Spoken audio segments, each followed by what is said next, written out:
from you about what aspects of this are the most interesting, surprising, useful. How can you use these in your projects here and take them forward? Yeah? One of the things that really struck me was how you said, like, don't put things in boxes. And I had heard that before, and it really just hit me now how it applies to everything. Like, use the problem, the math problem.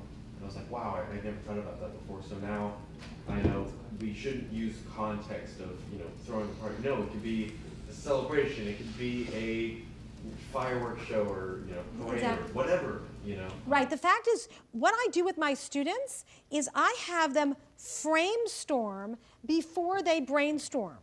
Before they start brainstorming the ideas, we spend the time brainstorming about the question they're asking.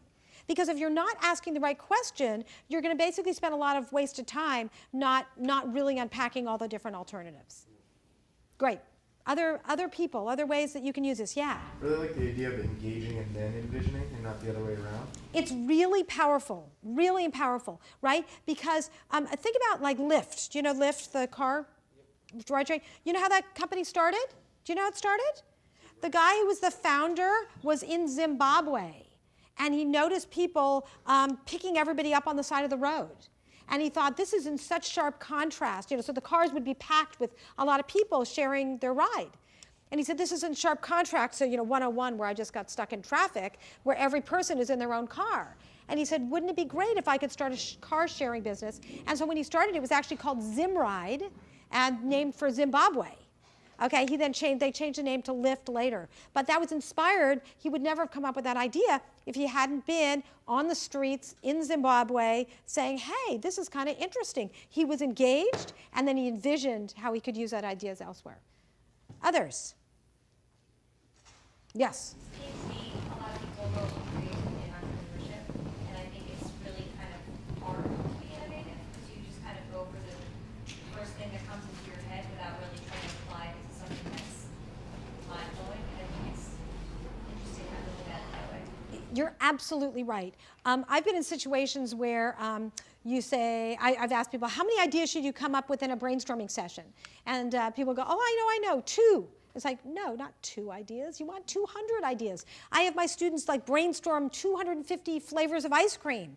250 flavors of ice cream, you got to be kidding. But you know what? Once you get past the first 50, that's when the really cool ideas come up. So it's really hard. One of the things that's important to keep in mind is that people think that creativity should be easy. It seems like, we were all so creative when we were kids, but it's not easy. To really make this work, it's a tremendous amount of work to really come up with breakthrough ideas and to understand that and understand that you have to push past the creative ideas to really come up with the innovations. Great point. Any more thoughts? Yes? So I have a question. So as an adult, right, so once and kind of growing up in a different environment where creativity, so for example, I grew up in Pakistan, and you're not, women especially, you're not encouraged to be creative because then you're pretty much bitch. So how do you, so I understand, it's easy to be creative and put yourself out there, but then if you want to teach adults to be creative, it's a skill, right? And you can teach people to get comfortable. What would be your 2 top things on how to go about teaching somebody how to get out of that shell and learn to be creative? So I have so many things to say about this. First of all, I might have mentioned, I have a new book coming out next month. I just put it up there. It's called Insight Out. That's the on here, which is all of this model sort of blown up into a book. And I have a story about Khalida Brody. Do you know her, from Pakistan? Who and how really she has been really pushing through and challenging assumptions in Pakistan having to do with solving the problem of honor killings. But here's a point that you brought up. As adults, isn't it a sad, sad thing that I am teaching creativity to adults? Young kids are creative, right? Were you guys all creative when you were kids? Right? Every time you see a kid, they're totally creative. What is it that happens to us when we go from being a creative kid to an adult that's not creative? What happened to us? It's a crazy thing. Is there anything else in life besides learning new languages? Is there anything else we get worse at as we get to be adults? Creativity. I mean, it's crazy. Why is it? What happens to us? School. School that gives you problems like, what is the sum of 5 plus 5, and where there's one right answer. The problem is our school system is designed to make it easy to grade people. And there's a wonderful quote from Einstein. I just love it, and I'm going to get it wrong. It's something like, all things that count can't be counted, and all things that can be counted, not all things that can be counted count. Make sense? The fact is, in school, they want to be able to measure things. And so they measure a lot of things that are easy to measure, like do you know the sum of 5 plus 5? But it makes it much more difficult to have problems that don't have one right answer. And to measure your creativity or your ethics, right? Or love. How do you measure love? Is love important? Of course. But how do you measure love? Well, so we just don't measure it because it's hard to measure. Okay? And so we really need to rethink the way we teach and rethink the way that we evaluate students. And so as an adult, you're absolutely right. And you brought up something super, super important, is that this is a skill. This is a skill. If how many of you know how the pieces on a chessboard are set up? How to set up the pieces on a chessboard? Great. How many of you know how to play chess, how to move the pieces? Great. How many of you are master chess players? How many of you, you're a chess master? Are you a chess master? Pretty good. Actually, I played it a lot in my past, but then I didn't play for a few years, and so here we have four-way chess. Oh, yeah? So that's even more difficult. Yeah. And one guy beat me 2 times, and then I was like, okay, I got to figure this out. Ah, yeah. Did you figure it out? Yeah, in the end I didn't win, because there were 4 players, but I did last 4.5 hours in one match. Wow, that's pretty amazing, pretty amazing. So the point is, how did you become such a master chess player? What did that require? 10,000 hours, right? A lot of time, right? It's a skill. This is an important thing. There's knowledge, like the knowledge of how to set up the board, but there's the skill of how to use it. And this is critically important. When we come out of school or when we grow up, we need to have a base of knowledge. We need to have a set of skills. We need to have the right mindset.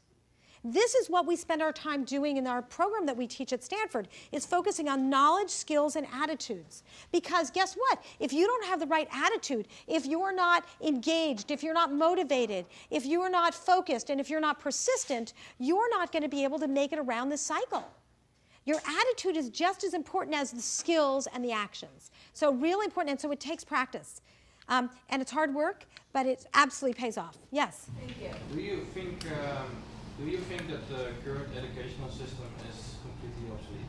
It's not obsolete. I think we need to augment what we do with teaching knowledge by teaching skills and fostering an entrepreneurial mindset.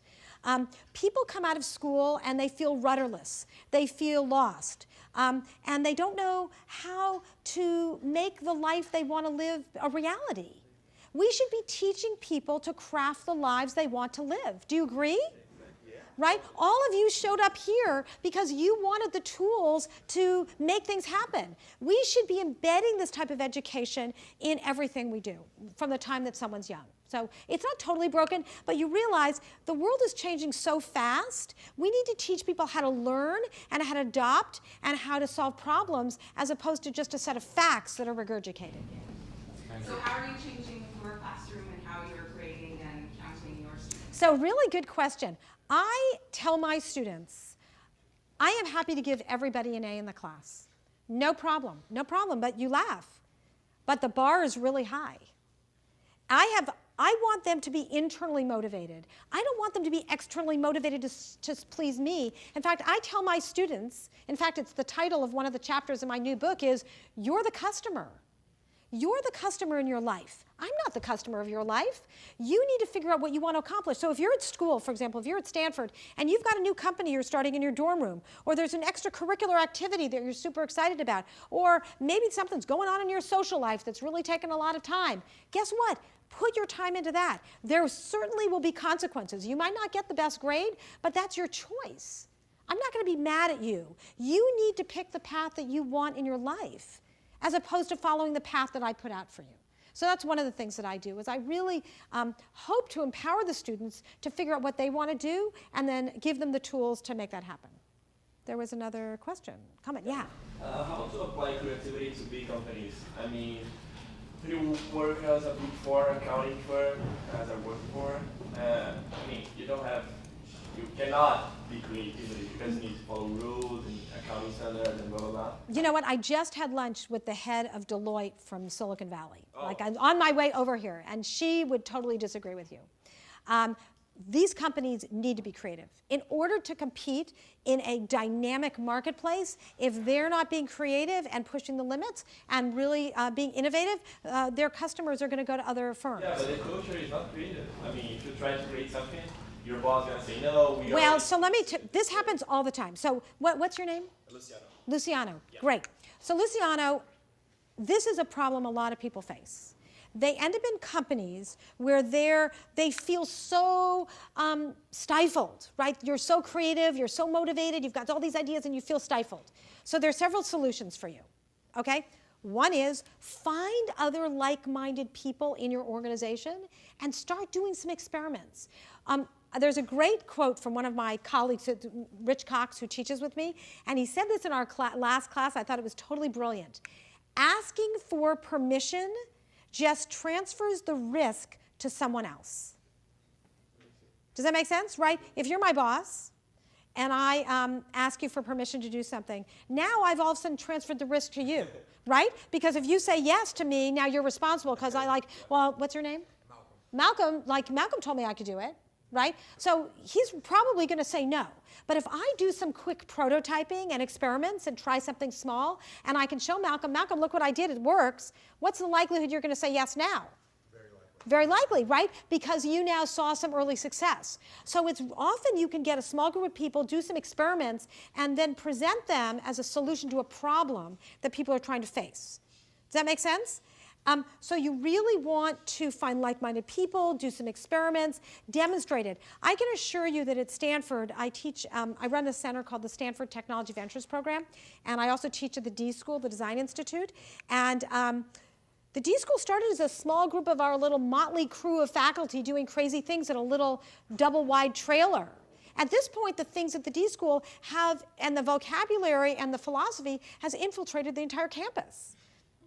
Why? Because there were sort of examples and people started seeing successes, and those successes led to more successes. So you can start with a small group of people. The other thing you can do, leave. I know really and truly, I find that people often get trapped in their own lives and don't know how to leave. If you find that you're in an organization that does not really feed your soul and foster your creative spirit, then, and you really have tried, go somewhere else. Start your own venture. Start your own culture where that's celebrated. Okay? I guess one last question. Last question. Okay, so I have a question more of like some advice you might have. So I always get bogged down and like pressure myself to have to innovate when I want to innovate or be creative when I want to be creative. Do you have any like advice for how to kind of alleviate the pressure system put in place and just kind of let it flow? What would be an example of that? Help me understand the Yeah, so like, for example, when I'm trying to figure out a solution to a problem, I'm thinking to myself, like, okay, I have to figure out a solution. No, I needed some, yeah. Yeah, or else there's probably not going to be a time when I do figure out. So we all each have to figure out our own best places to do it. You know what my best place, and maybe some of you do the same thing, I love to give myself challenges before I go to sleep at night. Really? You're up all night? I find that for me, going to sleep, chewing on a problem, takes my mind off things that might be bothersome, but it gives me something interesting to dream about, and I usually wake up in the morning with something interesting. When I write books, I write in the mornings, and I give myself the challenge of what I'm going to write about the next day before I go to sleep, and so I kind of dream about it and think about it, and I wake up and write. So that's one approach. Other people, obviously there's the whole, daydreaming and ideas in the shower, walking. So I think the thing is figure out where it is that you feel most creative and to give yourself the space and time to not feel pressured. I don't know if that's helpful, but. Yeah, not the sleeping. Not the, find some other places, great, great. I wish I could take more questions, but feel free to reach out to me. I'm super easy to find, and I know these folks will connect us together if you want. I would be delighted to take any of the further questions, and you guys totally rock.